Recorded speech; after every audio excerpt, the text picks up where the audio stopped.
నమస్కారం. ఈ రోజున స్వర్గీయ వంగవీటి మోహన్ రంగా గారి యొక్క 77వ జయంతి. ఈరోజు ఈ జయంతి కార్యక్రమంలో పాల్గొనడం నాకు చాలా ఆనందంగా సంతోషంగా ఉంది. కారణం ఏంటంటే ఆయన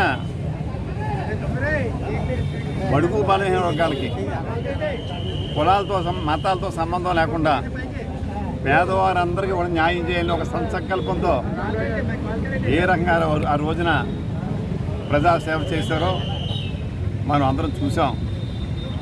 మరి శ్రీ రంగా గారిని అయితే స్వర్గీయ సంగీత వెంకటరెడ్డి గారు కూడా ఒకసారి వెళ్ళి కలవడం కూడా జరిగింది. మరి ఈ రోజున ఈ యొక్క సంకీర్ణ ప్రభుత్వం, కూటమి ప్రభుత్వం ఏర్పడటంలో కూడా ఆయన కుమారుడు శ్రీ వంగవీటి రాధా గారి యొక్క కృషి మరి అమోఘం, వెలకట్టలేనిది.